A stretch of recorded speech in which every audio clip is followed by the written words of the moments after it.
Hey, sports fans, did you know there is a convention just for you? Just like all the geeks have Comic-Con, now you have SportsCon. Be there July 13th and meet fantasy superstars like Melvin Gordon, Zeke Elliott, and Patty Mahomes. These are just a few of the hundreds of players and personalities at the SportsCon this year. Not to mention your favorite people ever, Sleeper Wire and Eat Sleep Fantasy Podcast will be hosting the official fantasy draft party of SportsCon. We've got live drafts, draft boards provided by Draft Party USA. We've got raffles for signed jerseys, courtesy of Prestige Sports Memorabilia, dinner, drinks, trivia, and much more. Tickets are limited, so get them now. When they're gone, you're going to wish you had one. Join us July 13th at Top Golf in Dallas for the best after party of SportsCon. Check out draftnightout.com for more info.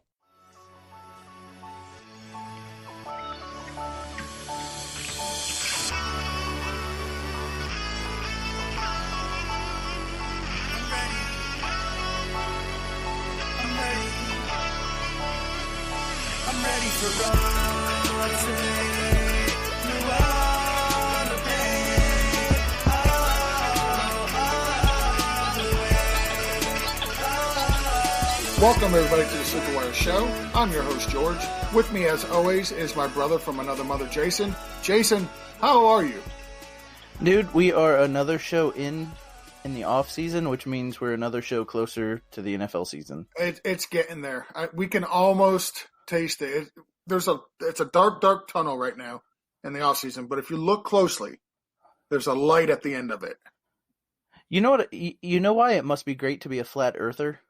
Because if the Earth is flat, you can see to the other side, and that's what I'm trying to do. I'm trying to see to the other side. I'm trying to see to the other side of this off season. But we are still in the off season, and I'm excited to get this show going. So, Jason, before we get into the news of the off season of the week, let's do a little bit of house cleaning. If you're going to be in Dallas, draft night out, come on out and see us. You got your team from Sleeper Wire, your team from Eat Sleep Fantasy. It's going to be amazing. You heard the promo before the show. Come join us. We're really looking forward to it. Jason, why don't we kick off with some of this news that we got going on? All right, let's get into it. Packers coach Matt LaFleur wants the running backs to be more involved in the passing game. Listen, I want that too. Do you believe him? Yeah, I guess so. I mean, the coach is bringing in a new style offense, an up-to-date style offense. In up-to-date style offenses, running backs get some work out of the backfield, right? So which running backs do you think this benefits the most? Is it Aaron Jones? Is it Jamal Williams? It's Aaron. To me, it's Aaron Jones because he is the most talented running back there. Now, I'm hoping we don't have a second straight coach that sees these two and goes, hey, I think they're kind of equal. Because everybody that watches the NFL sees these two players and knows Aaron Jones the best. Yeah. I agree. I also agree. I think it's Aaron Jones that it benefits the most. I just have a hard time trusting the running backs in Green Bay. And unfortunately, it's not even Matt LaFleur's fault. I don't know. I just have a hard time. Maybe it's because their history, the way that they've been used for so long. So before Aaron Jones got hurt last year, he was on a hell of a tear. So I do think that he has the ability to go out there and put up good numbers, even receiving. But again, you might be right, and the only reason you might be right is Aaron Rodgers this year is going to be a man on a mission. He's going to go out there and he's going to try and throw for a ton to prove he was being held back. Well, not only that, I think he's going to go out there just to remind everybody he's Aaron Rodgers because that's honestly that's the type of guy he is. Let's move on. That's enough Packers talk for tonight. Tyreek Hill, let's not stick to him too long. He met with the NFL for 8 hours. No news as of right now. No word whether or not he's going to be suspended. No news whether he's reinstated. There's literally no news. No news is good news, right? I guess, unless you're an owner waiting to find out what's going on. Yeah. So he met with him for 8 hours. If you had to guess right now, right? Yep. Right now, how many games? 6. I am going to take it this way. I think he's going to get 1 game for every hour he met. I think he's going to get 8. 8. Okay. Listen, 6 to 8. I think if they do give him 8, I think he appeals and it gets dropped to 6. So do you think when he comes back, let's say it's 6, but let's even 8, if he's out that long, is he worth anything when he comes back? He can't play any football, right? In redraft leagues, he's not somebody I am willing to spend an early draft pick on. I've seen him going pretty early in some mock drafts, just because there's been no news, which, as you said, no news is good news, I guess. But he's not somebody I want on my team sitting on my bench for 6 to 8 weeks. Not if I got to spend an early draft pick. I value those bench spots way too much to keep somebody on my bench that long. Yeah, and I've heard we're going to know within a week or two. We've heard that before, but after this meeting, it's kind of come out that we'd know as early as the beginning of July. So we should know soon. Yep. Let's move on. We got news coming out of Dallas. It looks like there may be some contract issues looming for Zeke Elliott. As of right now, the Cowboys do not plan to extend him this season. I'm kind of surprised by that. They spent early draft pick on him. In my opinion, he's been one of the best running backs in the NFL since he was drafted. He's the most talented offensive player on his team. Well, so there's 2 reasons I'm not totally surprised by this move. One, they're trying to sign Dak, and apparently he's going to be really expensive. Of course. And 2, he's on the books for this year, and he's got a 5th-year option for next year. Now, next year he goes up to $9 million, but I can see why they would go through this year and then exercise their 5th-year option, and then before he gets paid that $9 million, try and give him a deal to extend him and cut that $9 million down in dollars. But I understand. You think they're going to spend less than $9 million a year on Zeke? You're crazy. I think his cap hit next year will be less than $9 million. Okay, but yeah, going forward after next year, if they resign him, it'll be easily 12 to 15 range, easily. A year maybe, but like I said, his cap hit next year will be a good bit less than $9 million. They're not going to pay him his $9 million. Right, like they'll spread it out with bonuses. Possibly. You think he's going to get more money than Lev Bell? Oh, for sure. He's going to get more than Bell, less than Gurley. Yeah, Bell signed 5 years, $70 million, averages about $14 million a year. I think he's going to be $15 to $16 million a year. He's probably going to be 5 years, $82 million. Is what I think he's going to be looking for. Yeah, and so Gurley got a 4-year, $60 million. Yep. So $15 million a year. He did get $45 million guarantees with a signing bonus of $20. Yeah, it's insane. Well, and Todd Gurley's the cautionary tale here for the Dallas Cowboys because it's not. No. You can't compare the two. Todd Gurley has a history of injuries. Zeke Elliott does not. Todd Gurley, he was injured coming out of college. Zeke Elliott has been as healthy gets. He's not. I don't think he's ever missed a single game due to health. The thing is that can change in an instant. Absolutely, but especially given the amount of touches that guys like Gurley or guys like Zeke get. Demanded. No, listen, I absolutely agree. But Gurley is a bad comp just because you were going with cautionary tale because of injury. You can't do that with Zeke. He doesn't have an injury history. Well, like I said, he's got a lot of years on those knees already. He does have a lot of miles on those knees. I will give you that. Also, on the outside, Amari Cooper is aiming for 2,000 receiving yards. All I got to say about that is, duh. Right. I'm aiming to go undefeated this year in all of my fantasy leagues. It's not happening. Amari Cooper is not getting 2,000 yards. No. Come on. No, he'll get you 1,300 yards. Is what I'd be super happy to have 1,300. I think anybody would.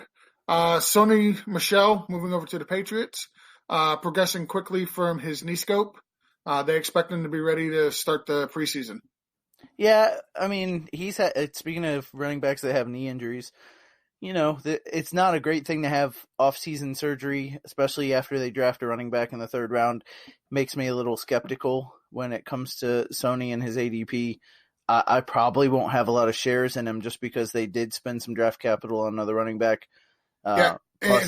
I mean, and on top of that, Sonny's not even the pass catching back in that offense. That I was going to say he's allergic to catching. Yeah. So, Sonny, listen, I like the guy. I think he's talented, but he's not somebody I'm seeking out. If he falls to the right price, hey, I'll take anybody. But as far as seeking him out, it's a Patriots running back. It's been a mess for years. It's not somebody I'm seeking to get. Sticking with the theme of the New England Patriots, Tom Brady intends to foster Josh Gordon. I got nothing. I don't even know what the hell that means. I think it means he's going to kiss him on the mouth. Maybe it's Foster's Australian. I don't know. I got no idea. No, I think he's just going to kiss him like he does his son, and that's what that means. I think Josh Gordon would whoop his ass. I think so too. Wait, is Josh Gordon high? No, I don't think it. Listen, I'm a big Josh Gordon fan. You know this. It's not a secret. He's been clean for a while from what I've been reading up on him. Well, then he'll probably knock him out. Probably. Tom, stop kissing your kid on the mouth. Yeah. Speaking of teams with running backs that I want nothing to do with, Jerick McKinnon, Tevin Coleman, Matt Breida, and Raheem Mostert will make the 53-man roster in San Francisco. Not all of them can be active for the regular season games, but Mostert's spot is fairly safe due to his contributions on special teams. So I got to ask you a question. Yep. Did the 49ers cancel their kicking and defense like most fantasy football teams? They're out of positions. So here's what they're going to do. They're going for 2, and they refuse to punt. Okay.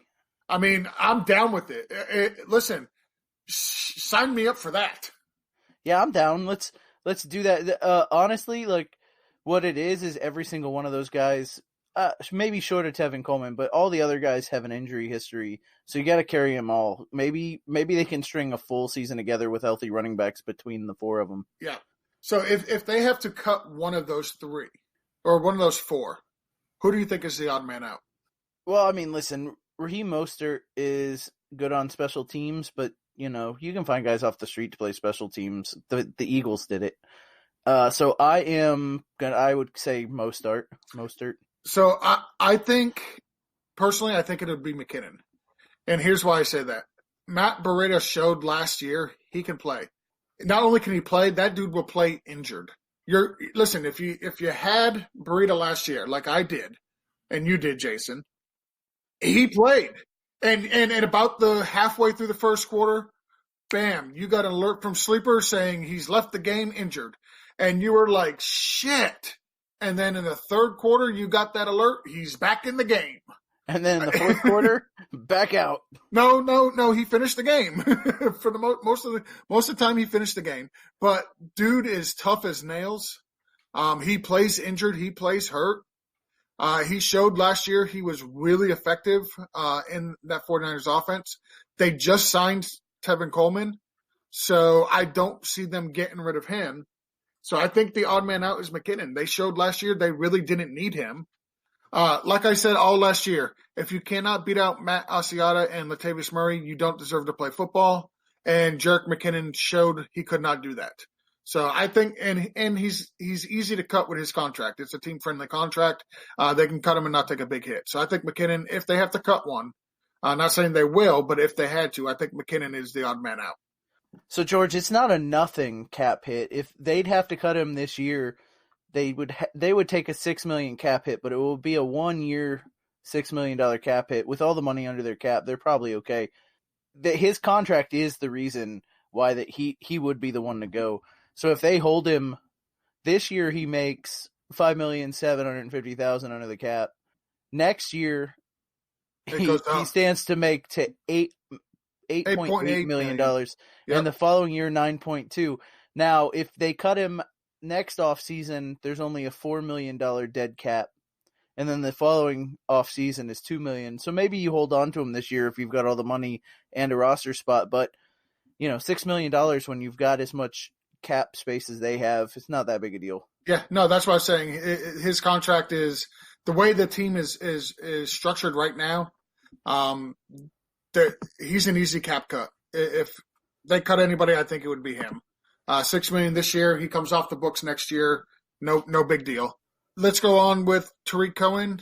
Minor news. He doesn't expect his role to change. That's all I got to say about that. That's good. I mean, that's good news if you are hot after David Montgomery. Yep. I mean, that's Tariq Cohen saying he doesn't expect a giant bump in workload with Jordan Howard leaving, which means David Montgomery is going to get all the Jordan Howard work with more than Jordan Howard talent. Yep. And Cliff Kingsbury, sees, quote, a really nice role for Chase Edmonds. With that, Jason, before I get your opinion on that, we're actually previewing the NFC West this evening. So let's just. I have something funny to say about that. Oh, go ahead and say your funny joke. Listen, sitting on the bench is a nice role. Yes, but honestly, I don't think he'll sit on the bench. Cliff Kingsbury said he wants to run something like 75 offensive plays. Now, Chip Kelly, when he came into the NFL, he said the same thing, and it was great for a year. It was okay the second year. And listen, these NFL defenses coordinators are smart guys. They're real smart. They're going to figure you out, okay? So if they're running 75 offensive plays, 4 wide, I see a decent role for him. He's not somebody I would want to start every week, but I think he will have a nice role as far as helping the football team, but not really helping your fantasy team. Water boy. Yes. All right. As I alluded to earlier, we're going to start with the NFC West. First team we're going to go over is the Cardinals. They've got a coaching change this year. New starting quarterback. Drafted a couple of young wide receivers. You got Larry Fitz coming back. Jason, number 1 overall pick, Kyler Murray. He is currently going at ADP 92. He's the quarterback 10. You got quarterbacks coming after him like Cam Newton, Jared Goff, Jameis Winston, Dak Prescott. Would you be happy with Kyler Murray as your starting quarterback, as your quarterback 1? So I would be super happy with him as my quarterback. I probably won't ever have him. ADP 92 means he's going in the 7th round, and that's kind of my dead man, no man, like my no man's land for quarterbacks. I am a late round quarterback guy. I would be much happier having Cam Newton, Jared Goff, Winston, Dak much later in the draft. Now, Cam's kind of going in that same area. Goff, I think, is going in the 9th round. Winston and Dak are guys later in drafts, and I'd be much happier taking 7th round running back wide receiver talent and then grabbing Winston in the 10th. Yeah, I totally agree with everything you said. I just have a hard time trusting a rookie quarterback coming onto a team with predominantly rookie wide receivers outside of Larry Fitzgerald. Yes, there's David Johnson in the backfield. I get that. But they didn't do anything to improve their line. Yes, Kyler Murray is mobile. He will run the ball, so he does have kind of a safe floor as far as fantasy purposes goes. But I'm not there. I do not want Kyler Murray as my QB1 on my team. Like you said, the 7th round is kind of a dead man zone for me as well. You and I both not taking quarterbacks that early. Give me Goff, Winston, Dak, Kirk Cousins, Phillip Rivers, Tom Brady. Guys going much, much later than Kyler Murray. I'll be happy with them all day. I will stop you there. I will not take Tom Brady. Tom Brady is not a good fantasy quarterback. Listen, if you're telling me I'm in the 14th round and I don't have a quarterback and Tom Brady's on the board, listen, I could, at that point. You've done something wrong. You've either done something wrong or why the hell not take Tom Brady at that point? David Johnson, his current ADP is 5. He's currently going ahead of running backs Melvin Gordon, wide receivers Nick Hopkins and Devontae Adams. Are you interested in David Johnson at 5, or does it feel like we're falling into a trap like we did last year? It's not a trap, but he's gonna be a good running back this year. He ended up in the top 10. I see him staying in the top 10, but I also see him in the back half of the top 10 this year as far as running backs go. I would take Gordon, Hopkins, and Adams all over David Johnson, and I don't understand. We started this offseason, even after the NFL draft, we started this offseason with David Johnson on the other side of some of these guys where he was going 7, 8, 9. And slowly he's moved his way up to 5. Yep. And that's based on Cliff Kingsbury. That's based on them drafting a running back, or I'm sorry, him drafting a quarterback first overall and changing the offense. But that offensive line's still atrocious. We haven't seen Kyler Murray in the NFL yet. There's all kinds of weapons on the outside, but Christian Kirk didn't make anybody's head spin last year. Larry Fitzgerald looked like he lost a step. So the offense should and could be better, but I think 5 is too high. Yeah, you're asking a lot from David Johnson. I think 5 is way too high. I think Melvin Gordon's in a better situation. I would take Hopkins, Adams easily over David Johnson. It's not even close. I would currently I have David Johnson in the Nick Chubb, Dalvin Cook, Joe Mixon range. That's where I have him. There's just way too many questions. You alluded to him. New coach, new quarterback, rookie wide receivers. I can't spend that early pick on David Johnson. His ADP is way too high. Chase Edmonds, is he anything more than a handcuff, Jason, real quick? No, just a handcuff. Yep, I agree. Christian Kirk, kind of like him. ADP 82, currently the 32nd wide receiver. Not too bad for a flex. Larry Fitzgerald, ADP currently is 99. He's wide receiver 38. I guess you can have him as a flex as well. I don't think I would trust flexing him. And Andy Isabella, the young rookie that they got, ADP 174, wide receiver 60, so he's completely irrelevant outside of Dynasty. Let's move over to San Francisco 49ers. This is an interesting team. Jimmy G is back. God, I love Jimmy G. So good looking. He's quarterback 19. Is there any reason to draft Jimmy G in your upcoming draft, Jason? No. As quarterback 19, you don't have to draft him. You can pick him up off the waivers. You can play streaming if you're interested in Jimmy G. If you're in a 2-quarterback league, okay, yes, there's relevance. You draft Jimmy G. You have to have a minimum of 24 starting quarterbacks. He's quarterback 19. 2-quarterback leagues, just about every quarterback is drafted and owned. So, yes, okay, if you want to go that route and argue that, you can. But single quarterback leagues, quarterback 19, no reason at all. Yeah, and I completely agree. So I think you stream Jimmy G. If he gets hot and he starts playing well, look, you can pick him up on the waivers for almost nothing. You get him for free. Don't waste your time drafting him. Yep.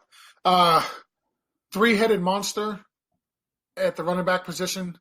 Actually, it's 4, but we'll go with the 3-headed monster we got here. Coleman, who is currently the 31st RB off the board at ADP is 73. Then you got Jerick McKinnon, RB 41. ADP is 109.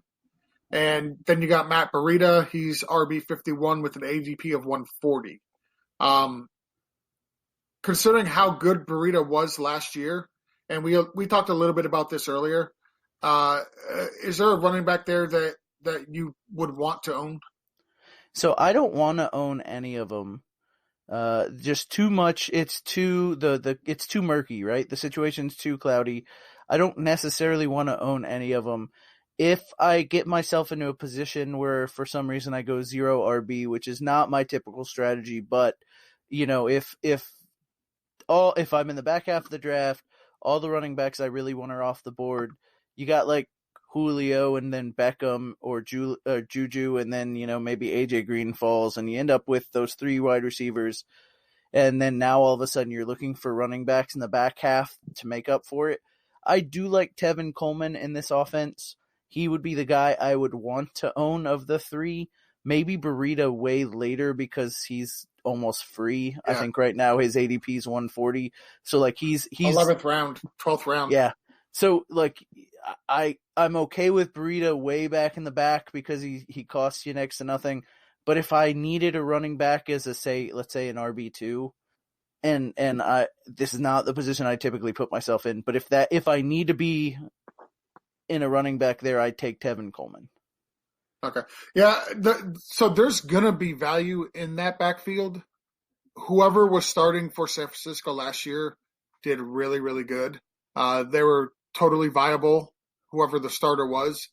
The offensive line in San Francisco is very good. They did add a weapon in Debo in the rookie draft.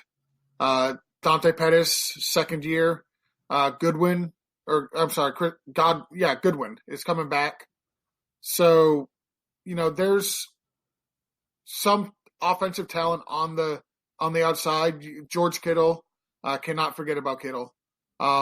So they can open it up a little bit for the running backs. And like I said, the line is really good.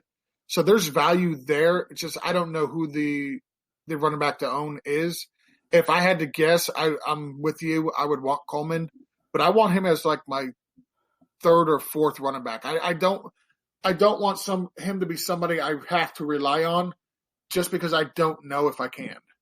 Right, exactly. And that's the thing. Like, and that's the problem you get into with zero running back is like you're picking these guys as your. But the real issue is you don't know from week to week which one of these guys is going to give you value, so it's murky. Yep. Moving over to George Kittle, I mentioned him just a second ago. Current ADP of 31. He is the third tight end off the board. He is the last of what's being dubbed by pretty much everybody as the big three, regards to tight end. Excuse me. Are you interested in Kittle with his current ADP at 31? I'm not. I think looking back at his year last year, it was a lot of big plays. It was a lot of touchdowns, and I think both of those can be fluky. There's a lot more weapons on the field this year for the 49ers, and he's playing with a different quarterback. I want to see another year of this before I'll actually consider drafting him in the first 3 rounds. Right now, for me, it's not even Ertz. Like, if I'm gonna get a top tight end, I'm gonna take Kelsey, and that's it. Yep, I agree. If I don't get Kelsey in the mid to late second round, I'm not taking a tight end until later. Yep, I agree. Kittle is the ultimate regression candidate. There's nobody out there that can convince me he's going to put up anything remotely close to what he did last year. I wish he would. I wish he would because I like him because he likes your fantasy team. Yes, he loves your fantasy team. But the problem is he's the ultimate regression candidate. I mean, he had a record-breaking season last year. It's very, very rare that you have somebody goes out who breaks a record and then goes out the next year and breaks the record they just broke. It does not happen. It has happened exactly 0 times in NFL history. So, with that said, no. At his ADP of 31, I want nothing to do with him. Give me an O.J. Howard. Give me a Hunter Henry in the 4th or 5th, the 5th or 6th round, excuse me. Even then, that's probably a little early for me on tight end. I'd like to just take anyone off the scrap heap that's left. I don't like investing early picks in tight end at all. I mentioned a little bit earlier, Dante Pettis seems to be the biggest name wide receiver on the team right now. His ADP is 85. He's the 33rd wide receiver off the board. He was really good last year, Jason, at the end of the year. When he was healthy, he was good. So people don't remember, but he was really good at the beginning of the year, and then he got hurt. And then he was really good at the end of the year last year when he got healthy. Like, I think people are sleeping on him a little bit. You know, he's going in the 7th round, and in the 7th round, that's talent I want. Yeah. I mean, if you just looked at his stats across the board, like, nothing there jumps out at you. 12 games, 45 targets, 27 receptions, 467 yards, 5 touchdowns. Like, if you told me that was what he produced for the year, I'm not impressed at all. But if you dig into it a little bit further, since their bye last year, week 12, 4 for 77 and a touchdown, 5 for 129 and 2 touchdowns, 3 for 49 and a touchdown, 5 for 83, 3 for 21. Bad game against Chicago, but hey, it's Chicago. Everybody has a bad game against Chicago. He's somebody I'm looking to draft if I can get him in most leagues. I think he's going to be a very, very good wide receiver. I wish he had, a little bit of time to have some rapport with Jimmy G, but I think they'll work on it in the offseason, and as the season goes on, I think he gets better and better. So I like Dante Pettis a lot. At ADP 85, I'm happy to take him. I think he's I think he's a solid wide receiver 2. A back end, but wide receiver 2. We have to stop talking about him so his ADP stops creeping up. Well, I'm going to stop talking about him because now I'm going to go over to Seattle. Seattle, big thing that they did this offseason, they did 2 big things. One, they gave Russell Wilson a man's contract. They paid that man. Second thing they did, they drafted him some wide receivers because they needed to because Doug Baldwin retired. They drafted N'Keal Harry, who, by all metrics account, is a freak of nature. Just don't ask him to do a 3-cone. He's big, he's strong, he's athletic. He reminds me a lot of a young Des Bryant. Russell Wilson, hopefully they unleash him and allow him to throw the ball. They ran the ball a lot last year. Chris Carson, yeah, more than any team in the NFL. Chris Carson right now, current ADP is 48. He's the RB 25 off the board. Their first round pick that they spent last year, Rashard Penny, ADP 75, running back 32. Which one of those interests you more, Penny or Carson? So here's the thing. I've been a Carson guy. You know, I've been a Carson guy for a good long time. I've been ringing the bell for Carson. I am starting to flip over to Penny this offseason. No Mike Davis there this year. Carson's not known to catch the ball, and that was kind of something that Mike Davis came in and did. I think Rashard Penny could be that back for them. So I've been a Chris Carson guy, but with the ADP of 75, you know, you're talking about to a 27 picks difference. If I can get Penny and his talent 27 picks later, and considering Carson, now he's expected to be fine for camp, but he had off-season surgery, so he hasn't been there for OTAs. Penny's been playing in the system. I'm warming up to the idea that Penny's my guy in this offense just because I can get him for so much later. So let me ask you this. Is it more the fact that there was a lot of hype around Penny last year, and that's why you weren't buying it? And Chris Carson went out and he proved – listen, Chris Carson won that job. There's no doubt about it. He was the better running back last year. Do you think you're starting to warm up a little bit to Penny now just because there's not as much hype on him? Well, so last year I might be wrong here, but the roles were flipped. Carson was going much later than Penny. People wanted Penny, and because of his draft capital. So I was banging the drum for Carson because he was the guy the year before. He did a good job while he was in. His yards per carry were high. Like, he was a good running back before they drafted Penny, and the only reason that you would think Penny would get the position is because they drafted him in the first round. The reports came out of camp that, hey, he was overweight, but people kept saying over and over and over again, hey, but they drafted him first. He's got to go. You know what? Pete Carroll doesn't care where he drafts players. We've seen it. We'll see it time and time again. If you're the better player, you're getting playtime in that. Exactly. So, and that's exactly what happened with Russell Wilson, which is who I was going to bring up next. Current ADP 86. He got his new contract. He's got some new weapons. ADP 86, Jason. Too early, too late, just right for Russell Wilson. What do you think? So Russell Wilson going QB6 is exactly where he should be.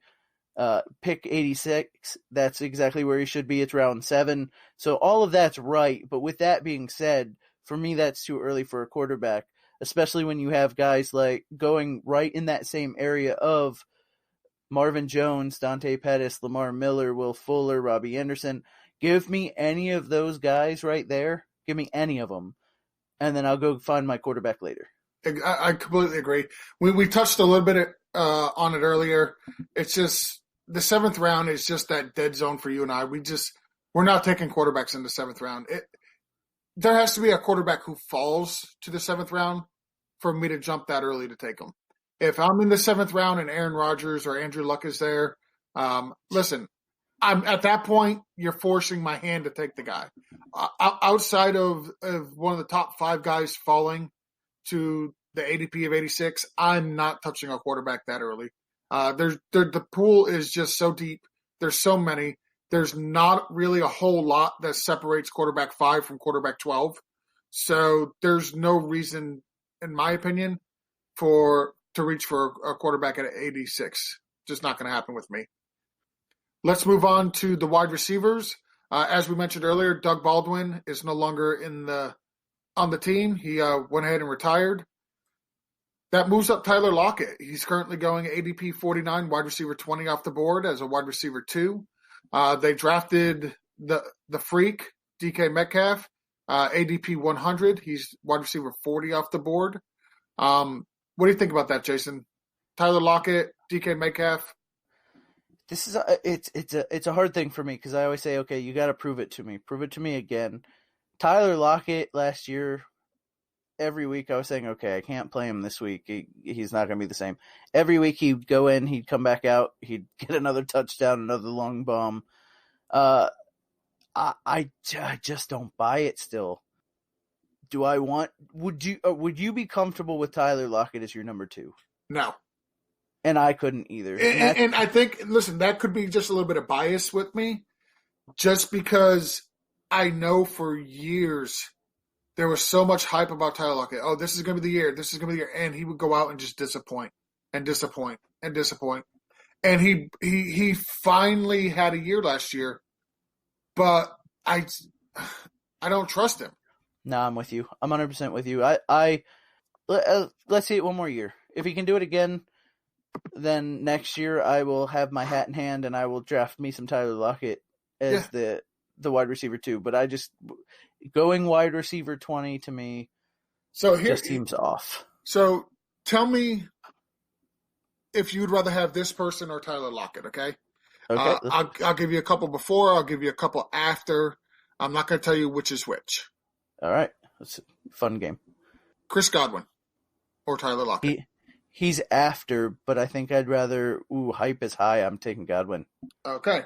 PPR, right? Yep, PPR. Sammy Watkins. Only because of injury history. Man, that's such a good offense to be on. Only because of injury history, I'm going to take Tyler Lockett. Okay. Mike Williams. I'm taking Mike Williams. How's about Jarvis Landry? Ooh, give me Lockett. Alshon Jeffrey. Give me Lockett. Tyler Boyd. I'll take Boyd. Okay. How about Robert Woods? Robert Woods. Cooper Kupp. Cooper Kupp. Okay. I'll take all 3 of the Rams cooks for sure. Okay. All right. So, of all the guys I mentioned, only one fell after Tyler Lockett that you wanted, and that was Tyler Boyd. Tyler Boyd currently is the pick number 70 off the board, going average draft position of 608. What's Godwin? Godwin is 5'10". Sammy Watkins, Godwin is coming after him as well. I'm sorry. He's like 4 picks after him. So he's okay. right. So Tyler Lockett is right in that range of Mike Williams, Cooper Kupp, Mike Williams, Calvin Ridley, Chris Godwin, Sammy Watkins. He's right in that range. He falls right in the middle of those guys, according to the Fantasy Football Calculator ADP. So I guess he's right in the right spot, but he just feels so wrong. Yeah, he doesn't get you excited. No. Like you're not like you're standing there and you're looking at that pick and you're like, okay, I'll take Tyler Lockett, but you don't feel good about it. Like I'd rather have Calvin Ridley than Tyler Lockett. I would rather have Chris Godwin than Tyler Lockett. And I'm not a big Chris Godwin fan, by the way. Sammy Watkins, I think I'd rather have him than Tyler Lockett, and that's only for the first 6 games. Because then Tyreek Hill comes back, and B, Sammy Watkins will probably get injured at that point. So maybe come back. Maybe come back. Maybe. Yes, maybe. So, but yeah, no, not excited about Tyler Lockett at all. I completely agree. DK Metcalf, I'm excited about, but I think I'm more excited about next year than this year. Right. He's a first year wide receiver and on a team that doesn't throw very much. Again, it's going to be a let's see it this year. We'll take you on next year, kid. Yep, exactly. Listen, I think he'll have some good games. I think he'll have a bunch of really just okay games. I think he's a better NFL prospect right now than a fantasy prospect. That's all. The next team we have is the Rams, and we're just going to go right into it, Jason. Elephant in the room. Todd Gurley. He was the consensus number 1, and right now he's dropped all the way to RB11 with an ADP of 18 overall. What do you do with Todd Gurley? You draft him at ADP 18. Yeah. I take him. You draft him. Listen, if this was Dynasty, I would have a lot harder time drafting him. But if he falls to me in the second round, I guarantee you I own 100% of Todd Gurley. All right, so we'll do a little bit of name game here again. Yep. All right. Yep. Todd Gurley or Dalvin Cook? Gurley. Gurley or Nick Chubb? That one's tougher. Yes, it is. That one's tougher, but I'm going to say Gurley. Joe Mixon or Mixon. Todd Gurley? Mixon. One last one. Le'Veon Bell or Todd Gurley? Todd Gurley. And we're not talking about the 101 here with these two, by the way. That was like a year. That was last year. Yeah, that was last year. It totally was. So let me give you my thought process, right? Yep. Todd Gurley or Dalvin Cook, they both have injury concerns. Yep. I'm going Gurley. Todd Gurley or Chubb. I want to see Chubb do it over a full season before I give him more than Gurley, pick him over Gurley. Not to mention Kareem Hunt eventually will come back. They didn't take Kareem Hunt to not use him, and so eventually there's going to be some kind of split there, and a Gurley split with his injury is better than a Chubb split healthy. Yep. See, I'm not buying. I'm one of those guys out there that's just not buying the whole Nick Chubb Kareem Hunt split. Listen. Nick Chubb's has got that position locked down for 10 weeks minimum. It's just it's not happening. I just don't see Kareem Hunt coming back and taking that much away from Nick Chubb. If Chubb gets injured, okay, that's fine. But if Chubb is balling like a lot of people think he will, I don't see Kareem Hunt playing a major role in the offense. I just don't. They would have to transform their whole offense. It would completely change everything, and I don't think they're going to do that midseason. Well, what I would say is a 70% Gurley is better than 100% Chubb. Okay. So, and then, Mixon, I think Mixon could be one of the next top tier guys, a guy to break through. I know his offensive tackle is out for the season, but you know what? I don't think that matters. He's great at catching the ball. I think he'll be fine running the ball behind that line. I think he is my guy who could potentially make it to the next running back to make it to that top tier. So that's the reason I chose Mixon. Yeah, and my guy to break through to the next tier is James Conner. I'm not going to get into it because we're not previewing his division, but let's just say I have a thing for James Conner. I think he's a phenomenal back, and I think he's going to be just fine in that Pittsburgh offense. I think he's a legit top 5 running back. Let's move on from Gurley. We'll go real quick. We'll spend a little time on Henderson, not a whole lot though. A lot of people believe Henderson is the backup. His ADP is 81, currently running back 34 off the board in the middle of the 6th round. Running backs going around him: Miles Sanders, Rashard Penny, Latavius Murray. Wide receivers going around him: Allen Robinson, Christian Kirk, Will Fuller. I would take everybody going around him over him if I'm not the Gurley owner. See, even if I'm the Gurley owner in the 6th round, it's too early to take a guy on the same team as Gurley because you're not going to play him at the same time. When Henderson was going in the 8th and 9th round, I could buy taking him, especially if you're the Gurley owner. There's still talent there, but it's lower. But I would much rather have Penny than a potential handcuff. So, and honestly, the way I'm looking at it, the way I think it's going to fall out is that Henderson's going to be the change of pace back. He's going to be but the actual backup for that team, the handcuff for that team, is Malcolm Brown, who they re-signed after the Lions signed him to an offer sheet. Yep. So I think Malcolm Brown's the actual backup. So if Gurley were to go out injured it would be Malcolm Brown getting the Gurley carries, and Henderson would just keep his role on the team, and he would be the back that came in the spell. Yeah, I agree. I see that backfield moving slightly more towards a committee, more so than one guy doing everything. So if we're talking about it, and listen, the other thing about this is, who do you think is going to be on the field when they're on the goal line? Do you think it's going to be Henderson the rookie, or do you think it's going to be Todd Gurley? It'll be Gurley.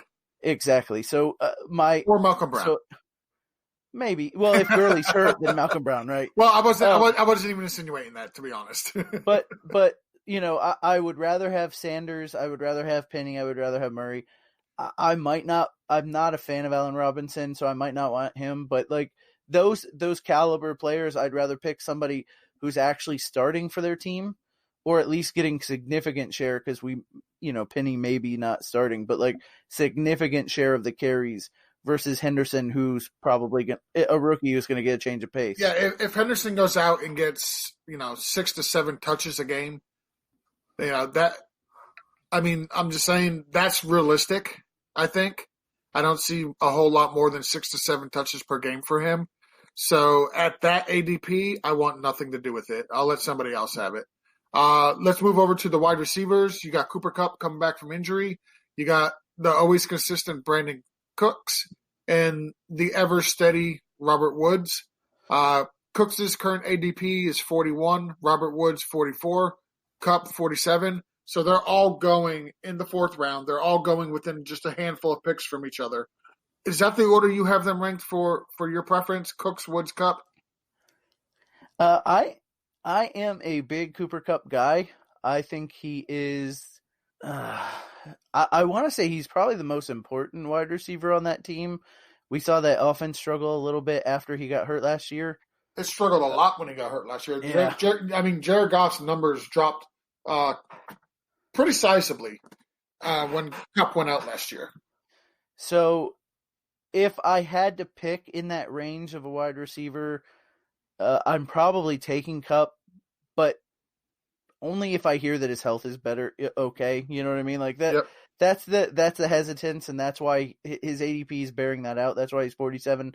Other than that, like Cooks, is there a guy who's had a better fantasy career over the last couple of years? It's not even a fantasy career. I mean, dude has been so lucky. He started with Drew Brees, and then he gets Tom Brady, and now he gets Jared Goff, who we're gonna talk about here in just a minute. You could not ask for anything better than that. Because of the injuries right now, it is Cooks, Woods, Kupp, but all things being equal, I like Kupp the best. Kupp the best. And he's also the cheapest, so that makes sense. Yeah, I'm cheap. If you don't notice, like most of the time when I talk about players, I want the cheapest. Yep, I agree. Jared Goff, we talked a little bit about him just a minute ago. He's got all his weapons coming into the season. Some are a little banged up in the backfield. You got Kupp coming off an injury as well. But he's currently going at ADP 106 as the QB 12. So he is a QB1 right now. He's going ahead of quarterbacks like Jameis Winston, Phillip Rivers, Josh Allen, Kirk Cousins, Dak Prescott. QB 12, Jason. Yes, no on Jared Goff? What do you think? I'd be happy to have Goff. 9th round is where I'm starting to look. So if some of the later round guys that I like are going off the board, I would be happy to take. I mean, it's an 8th round grade, but it's a really late 8th round. So if he falls to me in the 9th, I might take him there. But I could be happy having Winston in the 10th, or Kirk Cousins, which is basically undrafted at this point. Yeah. Josh Allen with a floor. So it's hard again. It's hard, but that's about where I start looking at quarterbacks. I'm really hoping Goff to me is okay. I'm really hoping one of the better quarterbacks slides back into the 9th, though. Yeah, I mean, and I mentioned it earlier, the parity amongst the quarterbacks is really, really, really not that much. They're so close together that I'm not really looking to draft a quarterback even that early. I'm happy with a Phillip Rivers. I'm happy Cam Newton is going after Jared Goff. I'm happy with the Cam Newton. I mentioned him earlier. Tom Brady, Jameis Winston is going after him. I'm happy with Winston. Ben Roethlisberger, a lot of people think he will regress. No A.J. Brown. And listen, that's huge. And he has struggles on the road. But Ben Roethlisberger, I'm happy with him as my quarterback. You mentioned him earlier, Josh Allen, Dak Prescott. Listen, Dak has a floor. He's getting you 6 rushing touchdowns every year. He's done it every year since he came in the league. So there's no reason he can't do it again this year.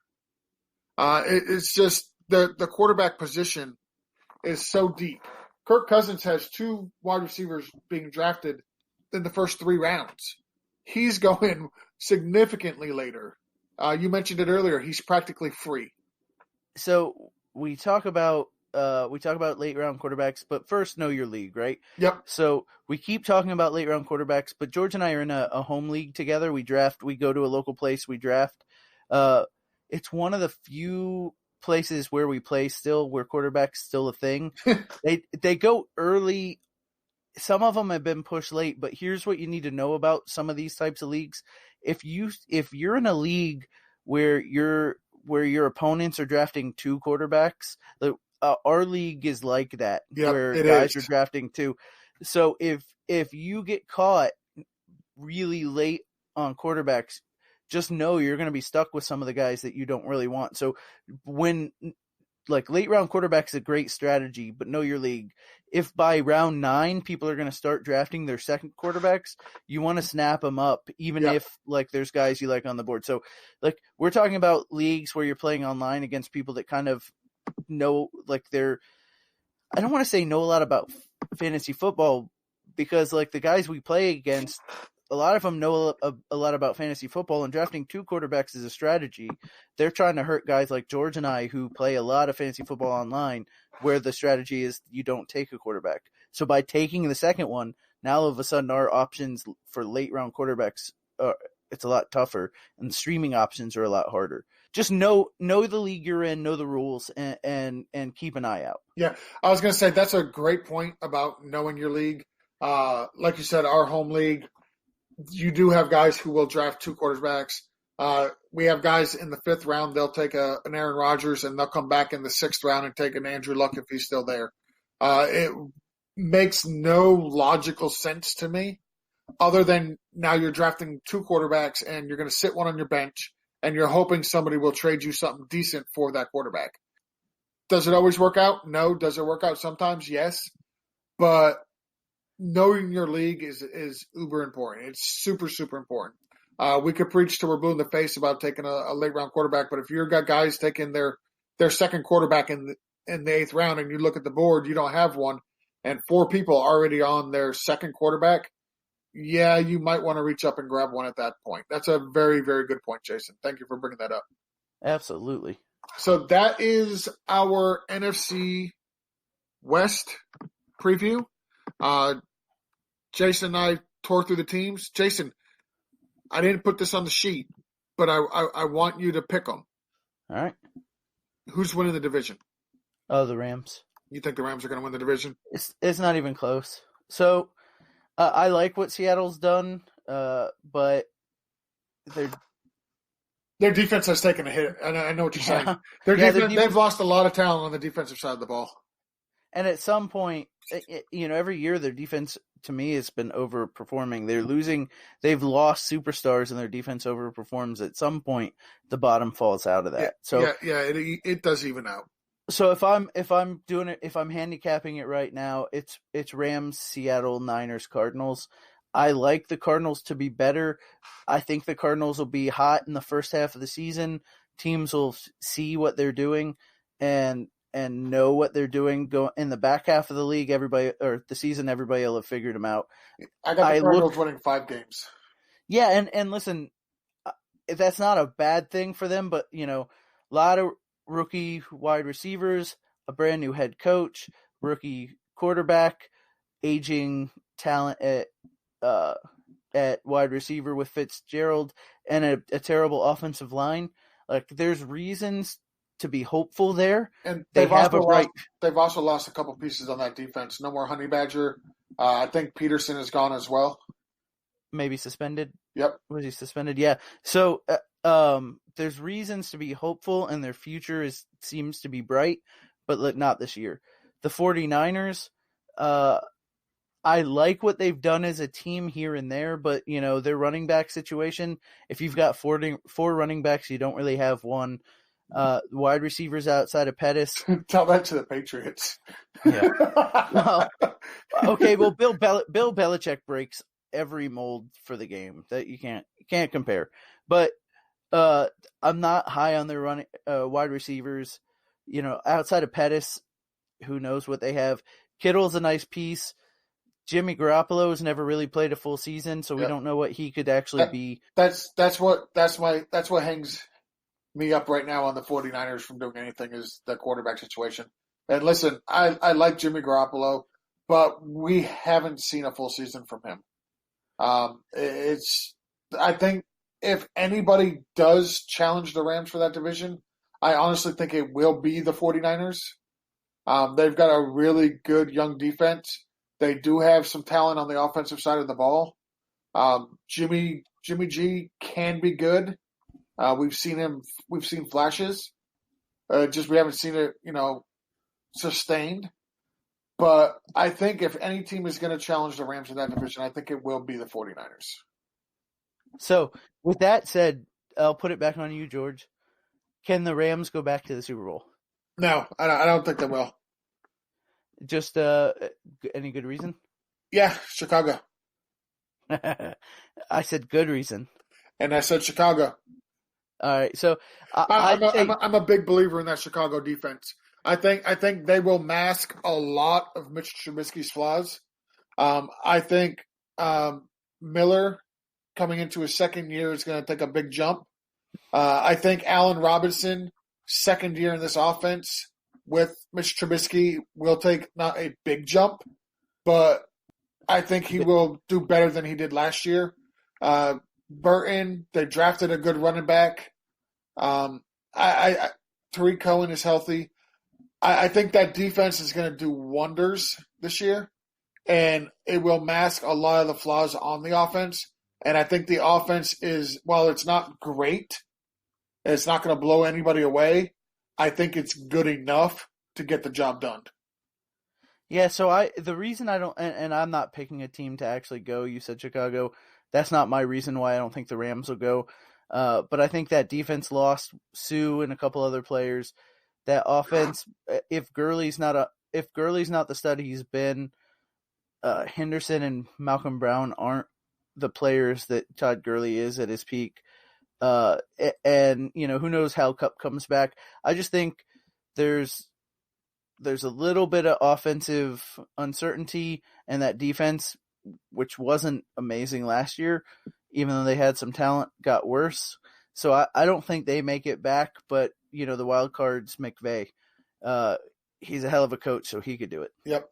And I will throw the wild card out there also of the Saints. The last two years they've been so close. A call at the end of the game going their way changes the outlook on the Saints and what most people think about them, in my opinion. So the Saints, I think, will challenge for that as well. But if I had to pick right now on the 27th of June on a team I thought from the NFC that would go to the Super Bowl, I'm going to take the Chicago Bears. And with that, Jason, I think that's a good spot to go ahead and end the show. We broke down the NFC West. We killed it. We destroyed it. We gave everybody opinions on everybody. Hell, we even picked a fucking Super Bowl winner in June. Or not a Super Bowl winner, but a team going to the Super Bowl, excuse me. So why don't you do this? Tell people where they can find you. So first and foremost, they can find us at our other podcast website. Guys, if you like us but want to hear some nonsense, some non-fantasy nonsense, you can go to bftgpodcast.com. You can catch me on Twitter at FLDrMilbarge. I'm on the Sleeper app at Dr. Mill. Yep, you can find me on Twitter. I'm at BFTGPod. You can find me on the Sleeper app at BFTGEO. Jason, thank you for taking time this evening to break this down with me. let's get the hell out of here, dude. We got shit to do. All right. See it. Thanks, guys. Stay tuned. Me and Hoos will be back right after the break with a special guest to go over the NFC East. Hey everybody, I just want to let you know that the entries for this year's Sleeper Wire Pro-Am and Listener Leagues are now available. Coming back for the 5th season, we once again have a great lineup of pros, including Jake Seeley, Matt Harmon, Mitch Renz, Pat Fitzmaurice, Marcus Grant, Justin Boone, the Sleeper app, and so much more. We have so many options for you to play with the pros and us this season. A one-time $50 donation to our Patreon page will get you into the Pro-Am. A one-time donation of $30 gets you into a listener league with us, and a one-time $75 donation gets you into both the Pro-Am and a listener league. Visit patreon.com/sleeperwire to make your donation, and then screenshot your confirmation email and send it to sleeperwire@gmail.com, and we'll make sure to get you on the list. Make sure to include your name and your Sleeper username in the email. Once again, that's patreon.com/sleeperwire and send it to sleeperwire@gmail.com. All right, we're going to get into the NFC East breakdown. We've got a great guest on the show. We got Dan Duggan. He's the Giants beat reporter for The Athletic. Dan, good to have you, man. Yeah, thanks for having me. Good stuff. If you guys don't go follow me, you want to tell the good people where to go follow you? Yeah, you can find me on Twitter. It's dduggan21, and all my work's on theathletic.com. Yeah, straight the best. I mean, if there's any other beat reporters you guys are following on the Giants, this is the one you should be following. He's amazing. His content is great. Go do yourself a favor. We're going to cover the Redskins first. We're going to dive right into those guys. Redskins in our division. I say our because I'm a fan. I'm a Giants fan. So we're a little biased here because we do have Dan on, but we're going to touch base on all these teams in the division. We're going to start with the Redskins. So the Redskins, they brought in Terry McLaurin. They brought in Kelvin Harmon. They've got Steven Sims Jr., TJ Rothming, Gerald Foster, Wes Martin, Ross Pershbasher, I believe, Brian Wallace, Blake Hance, Donald Parham, Craig Reynolds, Bryce Love, and Dwayne Haskins. Those are their rookies. Out of their wide receivers, the guys that we're going to be possibly drafting and looking at, Josh Doxson is expecting to possibly take a leap forward. They've got Brian Quick there still. They've got Chesson Jihu. They've got Paul Richardson possibly coming back from a mend. And then they've got Vernon Davis. They've got Jordan Reed, of course.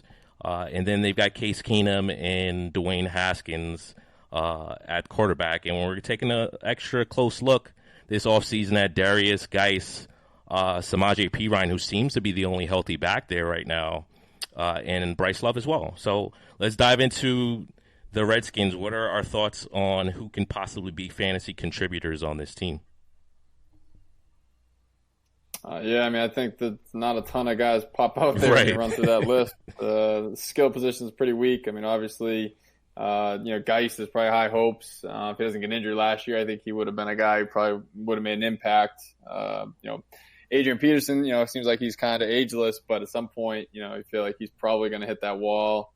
But yeah, I mean, you talk about those receiving options, nothing really jumps out of you there. And obviously quarterback's a question mark because we obviously don't even know who the starter is going to be. And, Haskins certainly has a higher ceiling, but it's always dicey to lean on a rookie quarterback. So that's sort of a stay away offense for me, kind of top to bottom. There's really no one that jumps out to me as a big time, points producer on that offense. Yeah. And you brought up Adrian Peterson, who I actually forgot to mention there, and Chris Thompson as well. These are guys that kind of are afterthoughts. But speaking of Adrian Peterson and Chris Thompson, wouldn't you say that those probably are the main fantasy contributors right off the bat? That they're not the sexiest names at all, but they probably have a role right off the back, just as far as names that we are familiar with.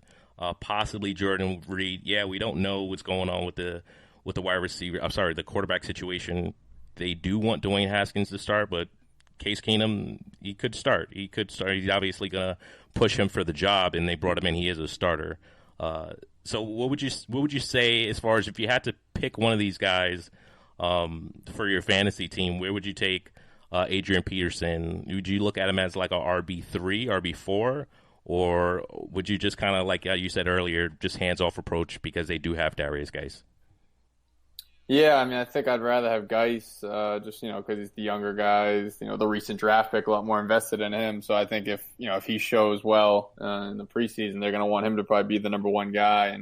And, Peterson could be in a situation where he's really marginalized, like what happened to him 2 years ago. So, like I said, this is just not an offense that is going to be a real productive unit, I don't think. So, they better hope their defense is pretty good, but that doesn't really pertain to this conversation. No. But that offense is a little scary. Yeah, they've got OC, Kevin O'Connell, Jay Gruden haven't done too much there. I'm surprised this guy has a job. And another guy, I guess we did gloss over, Trey Quinn, who is expected to I did read some reports earlier in the offseason that he could be the target leader there. Is there anybody that you would take a stab at receiver, just kind of like as a late-round flyer here? Yeah, I mean, I guess Doxson, right. Maybe he finally kind of puts it together. I think he's kind of, gotten a little bit better. But, I mean, again, with the questions at quarterback, too, it's not even a thing I'd want to take a flyer on because they might have some really bad quarterback play. Again, if you have a rookie out there learning the ropes, it might not be a very prolific passing game. Well, that was a brutal entry to the NFC East. Probably we should have ended it with the Redskins since you guys probably are not going to be playing any of these guys on your fantasy rosters unless you're probably in a best ball or something like that, deep leagues. Sure, you could possibly pick these guys up and throw them on your team. Let's go to a team that's a little bit sexier names. They got Dak Prescott. They just got Jason Witten back, Ezekiel Elliott, Amari Cooper, Michael Gallup. Talking about the Dallas Cowboys team, I do not like to talk about, obviously, because, again, we're Giants fans. But, hey, we got to cover this as fantasy football. Who are you seeing in this Dallas team that could surprise? I mean, obviously, Amari Cooper, a lot of people are slotting him to be a wide receiver number one. Would you even place him that high, or where are you looking at Amari Cooper? I know he flashed great with Dak as soon as the trade happened. But that's kind of high for me, at least for my taste. I am seeing him in the third round or so, early third round. Some as even high as the second round. Are you taking a gamble on this guy here? Is he a gamble there, or what are your thoughts about Amari Cooper? Let's start there. Yeah, I mean, I can't say I've started doing like drafts. I don't know what round would make sense for him, but as far as just football wise, I think he's definitely, kind of reestablished himself as a number one receiver. I mean, you figure he was a number one receiver, early in his career in Oakland, and things kind of went off the tracks there a little bit. But as soon as he kind of got back into a functional offense, he really took off. And certainly, everyone was kind of panning that trade at the time, but it turned out pretty well for Dallas. You got a young receiver who looks like he's a bona fide star, and they gave up, like a mid-20. 20-something pick in the first round. Really wasn't that bad of a price tag to pay. So no, I think he looks like the arrow's pointing back up again for him. So yeah, I mean, I think I feel pretty comfortable, especially, he's got good pieces around him. So teams always have to worry about the run game first there. So, he should have some chances to make big plays like he did last year. So no, I think he's definitely, a top wide receiver. Now you got Randall Cobb that they brought in. They have Michael Gallup as well. We spoke about him. What are your thoughts on Randall Cobb? Do you think that he kind of comes in and replaces that? I don't want to say Tavon Austin role because I don't think they used him kind of as a slot. They kind of see more Tony Pollard filling that role. But do you see? I guess Randall Cobb would have replaced Cole Beasley, who was used quite a bit. At least Dak Prescott seemed to like him a lot. They got in Randall Cobb. I'd say he's an upgrade over Cole Beasley. Now, obviously, there's chemistry we got to see play out there. Any guy that on this roster that, as far as aside from Amari Cooper, you take a stab at on a wide receiver? Yeah, I mean, I think Cobb is, a good football player. I don't know that he's going to put up big fantasy numbers when you consider the other weapons they have and the fact that, he looks like he's kind of on the down slope. Definitely injuries have kind of become a concern the last couple of years, and his production has really kind of fallen off. So I don't think you're going to go from that offense and playing with, Aaron Rodgers and then suddenly go to Dallas and see the numbers jump back up. Again, when you do have an offense that's going to be dominated by, Zeke and Amari Cooper first and foremost. So, I don't think he's someone who's really gonna move the needle very much. Gallup is probably the guy who's a little more interesting, just because obviously he's young, showed some big play potential last year. So the idea there is maybe he could definitely make some big plays and probably some big weeks. I don't know if he'll be consistent, week in and week out, but he's probably the guy who's more intriguing. Whereas I think Cobb is, in a football sense, he'll move the sticks and stuff, but a bunch of 8-yard catches doesn't do a heck of a lot for you in fantasy. So I don't think he'd be a really great investment. So PPR leagues, possibly. Other than that, you're not touching him. It doesn't help you at all. So speaking of Ezekiel Elliott's got some possible issues that we have to worry about in this offseason. Might get suspended a game or two. They did bring in Mike Weber and Tony Pollard. Out of these guys, I know Mike Weber was his backup back in college. Out of these guys, if he does miss games, who are you expecting to be the backup, or is it Darius Jackson? Yeah, that's a good question. I haven't really even thought that far ahead. I don't know where things stand on him. It didn't seem like it was a foregone conclusion he'd get suspended. And like you said, if he does, maybe it's a game or two. So I don't know that I'd rush out and try and find out who's going to step in for that 1 or 2 games. But again, if you're going to take Zeke, obviously you have to try and handcuff whoever that top backup is. But yeah, like I said, I haven't even thought that much about it, just because nothing seems to indicate it's going to be a lengthy suspension if there is one at all. And even if he's out for a game or two, it wouldn't deter me from him, because I think he's basically just probably the most consistent, running back. Just the productivity. He's going to get a ton of carries. He's been durable as long as he's every time he's off the field, it's because of suspension or issues like that. But he's just a workhorse and a guy that you can kind of build your whole team around. Any expectations from Jason Witten to be a fantasy contributor? When he was, I think I want to say, I don't have it in front of me right now off the top of my head, I believe he was at least a top 15 guy for them when he was back a tight end for them. So you think he could possibly be a late round guy, maybe like a Delaney Walker? You grab him in the last round and he provides some fantasy value, or is he just pretty much a blocker at this point? Yeah, well, hey, you should know as well as anybody. Probably stream him against the Giants if he's available, because he's good for a touchdown or two every time he lines up against them. Right. But yeah, I certainly think if he's on the field, they're going to want to use him as a receiver. So he might get some red zone opportunities, but I can't imagine he's going to be playing a huge load of snaps and be too heavily featured. So he'd definitely be like maybe a backup, or if you really get desperate. But I don't know. At the end of last year, was it Blake Jarwin who right. looked like Jason Witten in his prime against the Giants? Yeah. So maybe he's a guy who makes a jump. I don't know.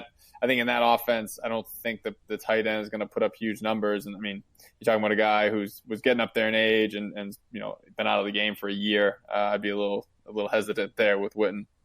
So no Uncle Rico. Rico Gathers. He was hot commodity. I don't want to say hot commodity, but at least I've got a few friends that are Dallas fans, and coming into the season last off season, Rico Gathers seemed to be the guy. Now he's third on the depth chart. Like you said, Blake Jarwin seemed like he was kind of Witten-esque, at least against our G-men. But yeah, that's interesting names. What about, I wanted to ask you before we move on to another team, Alan Hearns. I know they paid him quite a bit of money. He didn't seem to pan out. It was his first year into the offense, so there was obviously some chemistry issues that need to be worked out between Dak and Prescott. Any chances that he kind of becomes that guy that could become a sleeper, kind of leapfrogs Michael Gallup, or is he just that forgotten guy now? Yeah, his career certainly seems like it's kind of trending in the wrong direction. I know, he had some injuries in Jacksonville, but that 1,000-yard season seems more like the outlier, and these other seasons are kind of who he is. So, like you said, he didn't really produce last year. Touch on the other weapons they have. I can't imagine him being a major piece, of that offense. Well, yeah, they didn't really add anything through their rookie draft. They added mostly defensive players for the rookie draft. They had John Vay Johnson and Jalen Guyton. Those are two guys that they added, kind of slot receivers behind Cobb. So nothing really to be talking about too much. So I guess we could move on. We'll move on to the Eagles. another another team in our division. Obviously, that's, I don't know. We've got something brewing here, at least in this NFC. So if it's not the Patriots, it seems like it's the NFC East guys that's carrying banners around. So yeah, we got Alshon Jeffrey coming back for his second season. Is it second season or is it third, Rob? Can you correct me on that? I think it's his third season. So yeah, we were expecting a nice third, a nice year into this in his third offense right now, in his third year into the offense. They got Arcega-Whiteside, Mac Hollins, Deshaun Jackson, and then a bunch of other guys that are just kind of buried. Nelson Aguilar could be something. We'll see.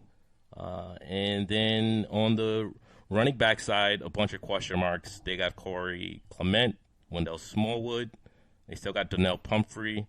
And then they, of course, traded for Jordan Howard, who's a lot of people just kind of feels like a meh running back. I don't want to disrespect him too much, but they did bring in Miles Sanders. Now, there are reports that Miles Sanders shouldn't be locked in as the running back one that a lot of people are just kind of projecting him as.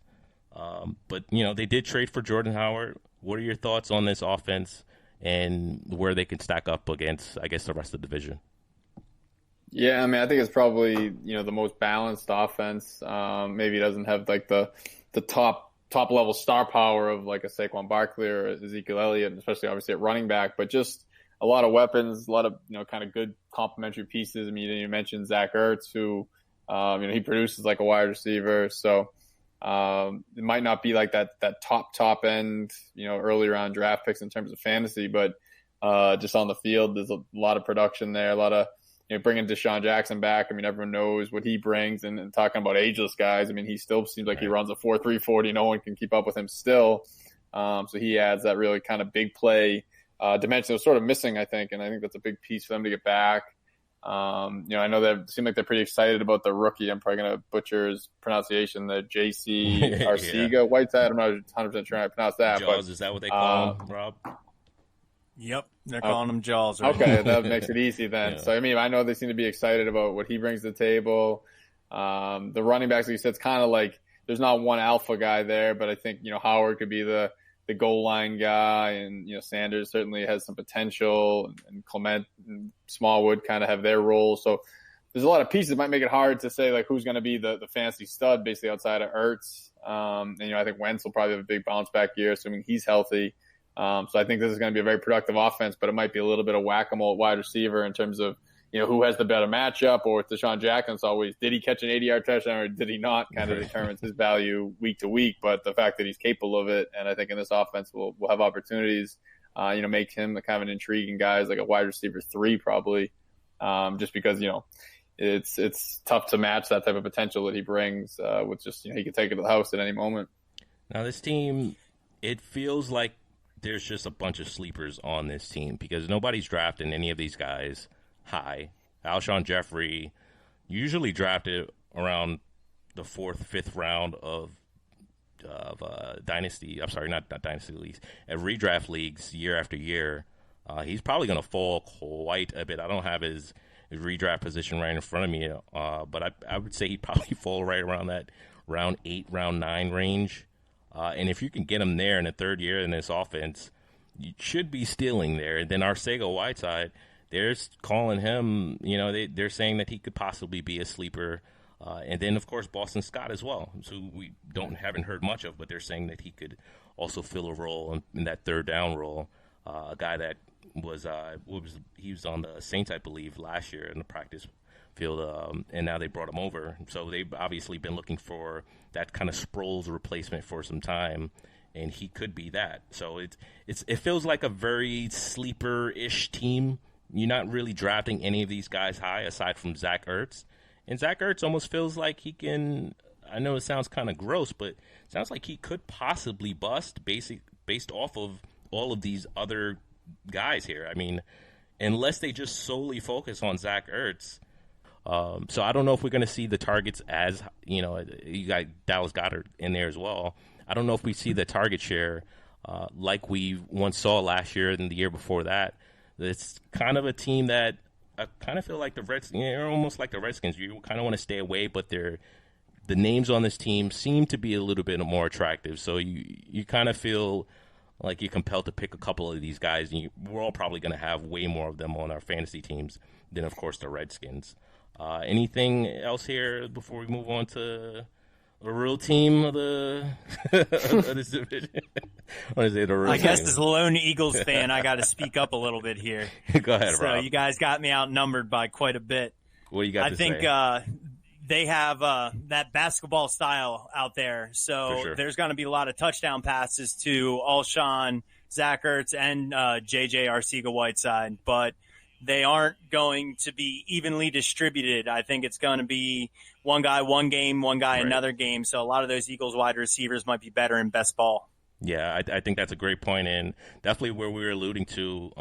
You could even see Dallas Goedert get involved. I've been hearing reports that they could, just feature a 2 tight end set, which they have a bunch of weapons at wide receiver. I don't know how many receivers you start out there.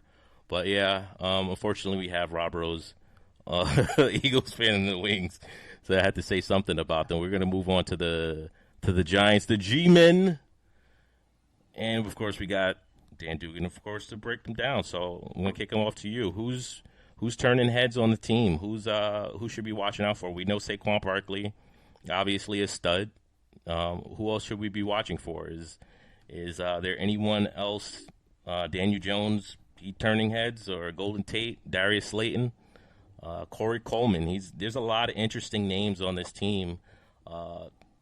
It's a tough division as far as there's just so much uncertainty. So help us get out of all these dark clouds over here, please, Dan. Yeah, I mean, there's certainly, if you want to start talking Daniel Jones and Corey Coleman, that's going a little further down the pecking order. I mean, I like on the whole Daniel Jones stuff. I don't think there's any chance he starts in week 1. I think he probably does, take over at some point this season, but I don't think it'll be, as soon as maybe a lot of Giants fans would hope. As far as more just like the top end guys, I mean, they have guys who are productive players. I mean, obviously, Saquon's production speaks for itself. Golden Tate has really been very consistently productive. I know he kind of dropped off a little bit last year, but I think a lot of that can just be chalked up to switching teams mid-season. That's a little tough to kind of get in a rhythm, especially going to a team we just talked about who had a lot of kind of balanced weapons. It wasn't like they were going to feature him. I think Golden Tate will get a ton of targets here because, I mean, listen, there's a lot of targets to go around after you get rid of Odell Beckham Jr. Sterling Shepard is, he's not a fantasy star by any stretch, but he's a good 2 to 3 wide receiver, and again, he's the guy who's going to get a lot of balls, and has been pretty consistent in his first 3 seasons, and then I think probably the guy, if you want to talk, I don't know if it's sleeper. It's hard for me to determine sleepers on the team I cover because I'm kind of so immersed in it, right. But Evan Engram is the guy who hasn't really put it all together, but has definitely flashed, the potential to be really a premier receiving tight end. Definitely staying healthy is going to be a big thing with him. He's never going to be, a Rob Gronkowski all-around tight end, but obviously blocking doesn't matter for these purposes. Right. So in terms of just, catching. They got red for that, right? Right. And again, for fantasy purposes, you only care about what, Ingram does with the ball in his hands. And he certainly has shown at times the ability to make big plays. Like I said, hasn't been consistent enough. But I think, again, with, the Odell factor, with him being gone, they need a lot of other guys to step up. And I think Engram is probably that X factor if he can kind of step up and fill that void. I mean, he's played better. He's been more productive throughout his career in the games Odell's missed. So maybe that bodes well for him to have a bigger role here. But, like I said, I think, this might not be a great team, but I do think there's some guys who will probably put up some pretty big numbers. Now, I know, I guess I kind of want to pull more out of you as far as like faith from just the Giants side. They did improve the line. We did address a lot of things, right? I mean, it's not the sexiest team. I believe they have Cody Latimer as a starter as of right now, third wide receiver, but still starting. Evan Engram, he seemed to be kind of the fantasy darling a couple years ago, back when we lost all of our receivers, back when we lost Sterling Shepard, OBJ. I feel like the offense could be just as good as it was last year, if not better. Despite losing Odell Beckham, I think Golden Tate is vastly underrated. Now, obviously, we touched on, he didn't have a fair shake with the Eagles. And I think I sent you a tweet on just on if we could possibly see them. Now, we I think we were talking and comparing them to the Browns on how the Browns didn't add as much pieces to their line, and we kind of worked on that. Now, I believe we were comparing at the time culture versus I'm trying to think of the name. Talent, probably, right? Yeah. Yeah. So I mean, it's culture triumphs over talent at this point. If we are able to put together a good team, where are the I guess I feel like the Jim Carrey's. So you're saying there's a chance here. What are the chances that this team ends up winning the division? Yeah, so I mean, to go back to that discussion, put me in the camp of give me talent, right. And, I'll try and make the culture work. I mean, obviously you can't have, a bunch of jerks in your locker room, but I'll still take my chances with guys who can do what Odell Beckham Jr. can do on the field. So yeah, I mean, listen, this will be the ultimate experiment. If Cleveland blows up and goes 6-10 and they're at each other's throats, and the Giants, are just like the little engine that goes 10-6 and wins the NFC East. I mean, certainly the culture side of that debate will take a nice victory lap. I don't know. I think I've seen enough of these off season. Everything is great, and then you get it in the season and no one can get open on 3rd and 8 because the otherworldly wide receiver you had is now playing a couple hundred miles away. So I'm definitely a little pessimistic, I guess. Right. I think that a little too much is made out of the success they had towards the end of last season when Odell was out. Mixed in those 4 games was a shutout, and that always gets glossed over.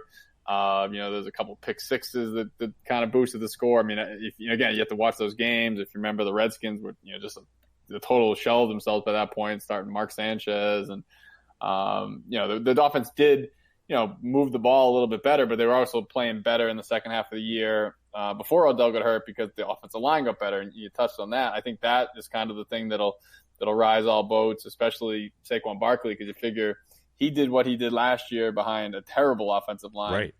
Now you give him one that at least is going to be competent. I mean, Kevin Zeitler is a legitimate upper echelon guard, and Mike Remmers is at least a competent tackle. That's some major upgrades compared to what they had last year. So if nothing else, I think Saquon Barkley, as scary as it might sound, could probably even improve on his numbers last year, which seems hard to do.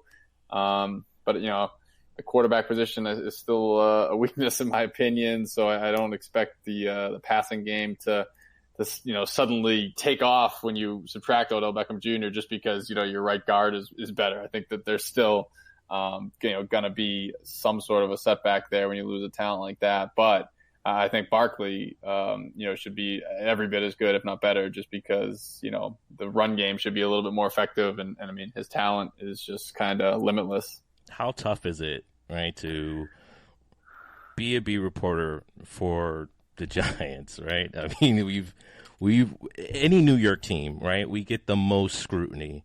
We just had the NBA draft in last night, and there's just so much scrutiny over, do you get this right? Do you get that right? And I don't know if I would imagine you have to kind of grow into become a fan somewhat, or you're just disgusted with the team that you have to cover. How tough is it, for you as a reporter to have to cover this team? So, from how many years has it been now, Dan? This will be my 4th season. It's your 4th season. I would say I've become very, very adept at just becoming totally detached. I know every journalist, says they don't care. I mean, trust me, I genuinely don't care. Like first of all, I grew up in Boston, so people can say, "Oh, I'm a Patriots fan." But my first job, out of college, I was helping out on the Boston Herald on the Patriots beat. You cover enough Bill Belichick press conferences, that's going to beat the Patriots fandom out of you too a little bit there. So don't worry about that. It's not as if I'm still living and dying with Patriots games either. It's just you get in this profession and it kind of just beats it out of you one way or another. So I don't care if the Patriots win. I don't care if the Giants win. So yeah, I mean, I'm super invested in the job, and I certainly am critical of when I think they do the wrong thing, or I'll, applaud them when they do the right thing. But it's strictly looked at, kind of through an objective lens, and I'm not living and dying with it. I thought that, let's just say, I thought the Odell trade was a very bad trade, and I was very critical of Dave Gettleman. But I woke up the next day and I didn't care. Like, right. It didn't affect my day-to-day life. Right. I didn't want to work about my business. You work with not directly, but one of your colleagues, Jake Seeley, also a fellow Giants fan. Not anymore, apparently. We had him on the show. He woke up feeling vindicated because he felt like I don't have to be a Giants fan anymore. And it's like, it's kind of special, I guess, in that sense where you can walk away, but you have to go back and cover the team. So it's like you can't really. Yeah, no, it makes it easier because it's like the whole idea of you don't get too high, you don't get too low. I mean, if they win the Super Bowl, that'll be great because just covering the Super Bowl and covering a winning team is always fun. I mean, if anything, you root for them to win because, I mean, listen, covering that 2017 team was just miserable. I mean, they were terrible. It was turmoil. No one was in a good mood. I mean, at least 2016 was my first season on the beat. And everything's going great. Guys are in good moods. It's easier to do interviews. I mean, that's the way I look at things. I don't look at I don't care about wins and losses. I care about making my job easier and better. And so a winning environment is better for me in the selfish standpoint. So I look at it like that more than anything. Speaking of just being on the beat for 4 years, anybody listening to this show, we got a lot of, obviously, if you listen to podcasts and fantasy football, you either care about fantasy football or, you're crazy. It's the off season. Well, you're listening to us at this point. No, but seriously, I mean, if there's people out there trying to become a beat reporter, what advice would you give these the young people out there? It's funny. I got asked that question a lot, and I couldn't ever say just follow my path because mine was sort of unconventional. But I think most paths are kind of unconventional. Right. So I mean, like I said, I started out at the Boston Herald at the lowest rung on the ladder, and just kind of through some breaks and made my own breaks and worked my way up. But there definitely isn't like a just 1, 2, 3 follow these steps. I'm kind of happy when I got in. When I did, I graduated college in 2006. I feel like it's almost tougher now. Right. Because everyone has a blog and everyone has a Twitter account. Like it must be really hard to cut through that noise. I mean, luckily when all the social media stuff really blew up, I kind of had already established myself a little bit. But so, yeah, I mean, I think that the advice probably still holds the same. I mean, I went to University of Massachusetts. When I was there, I worked with the student paper. I mean, stuff like that. Everyone, like I say, can blog and be on Twitter, but I think you need to get that experience, sure, in the field if you want to be a beat reporter. But then, yeah, it's tough. You got to just find your way in the door, whether that is writing for a blog or, like getting a low-level job at a bigger outlet. But it's kind of cliche, but you just kind of have to grind and just, when your opportunity comes, kind of make the most of it. But there's definitely no magic formula I can, give to some college kids. Say, if you just do this, in 5 years, you'll be, covering this beat or that beat. It's an indirect path in a field that's kind of got a lot of obstacles. And it's funny because the way you do it, you're very honest. You don't offer too much opinions. You provide the truth and, this is trash. Or I see a lot of reporters kind of offering their opinions too much.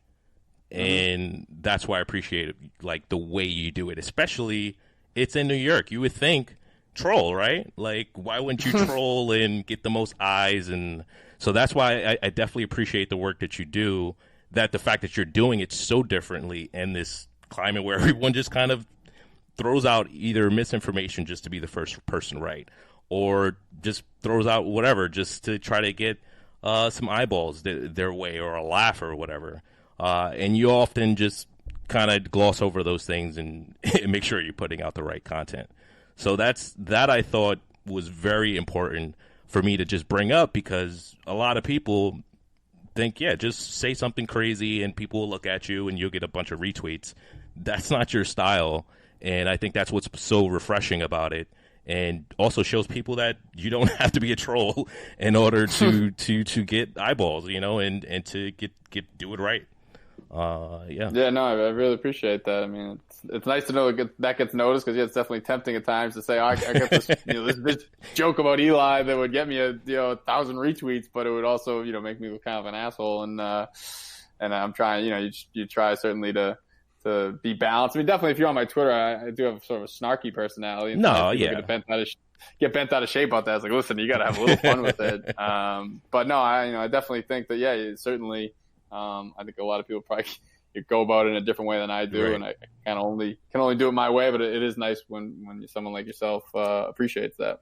Well, Dan, I appreciate your time. I'm hoping to have you on again sometime in the future. We could talk about some more stuff in the Giants. Hopefully we're on to a winning season by then or something like that. And Daniel Jones is looking good, and Darius Slayton is looking like Odell Beckham or Corey Coleman, who I actually thought at the time, his player comparison, I compared him to Odell Beckham, and he's just does not put that together, but he's got a shot. He's got a shot, right? So thanks again for having me. He hasn't made that one look good for you yet. No, unfortunately not.